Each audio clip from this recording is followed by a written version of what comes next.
সম্মানিত প্রিয় দর্শক, সবাইকে ঈদুল আজহার শুভেচ্ছা জানিয়ে দিচ্ছি। আসন্ন কোরবানি ঈদকে সামনে রেখে দেশের বিভিন্ন অঞ্চলে পশুহাটগুলো জমজমাট হয়ে উঠছে। তেমনই একটি পশুহাট থেকে যুক্ত হয়েছি। এটি রাজবাড়ী পাংশার বেসপাড়াতে অবস্থিত। আপনাদের সঙ্গে রয়েছি আমিনুল ইসলাম। আশা রাখি আপনারাও সঙ্গেই থাকবেন। আসুন আমরা এবারে হাট ঘুরে ঘুরে হাটের তথ্যচিত্র বিস্তারিত জানার চেষ্টা করি। বেচা কেনা কি হচ্ছে?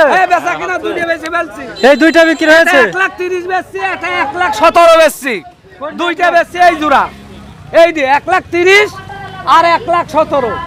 হ্যাঁ, ইনশাআল্লাহ এখানে ভালোভাবে বেচা কেনা হয়, সুষ্ঠুভাবে, এবং পরিবেশ খুব সুন্দর।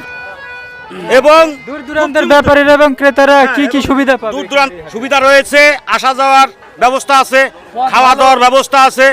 যদি কোনো ব্যাপারী এসে কোনো সমস্যায় পড়ে, হয়তো তার চিকিৎসাপাতি করার জন্য এই হাট কমিটি তার যে কোনো সমস্যার কারণে হাট কমিটি সেটা বহন করবে। কি ধর আজকে প্রথম দিনে হাটটা কেমন জমজমাট হয়ে উঠেছে? আল্লাহ পাকের অশেষ মেহেরবানি, অনেকগুলো বেশ কয়েকটা বেচা কেনা হয়েছে প্রথম দিনেই।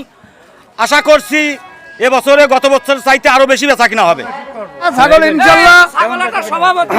ইনশাল্লাহ খুব ভালো বেচা কেনা হচ্ছে। আমাদের হাটে কোনো ঘুর জ্ঞান হিসাব নাই, খাজনা নিয়ে কোনো ইয়ে নাই।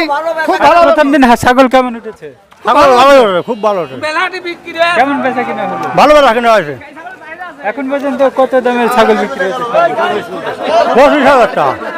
আমাদের বেসপাড়া দুঃসুন্দিয়া বাজারের গরুর হাটের পক্ষ থেকে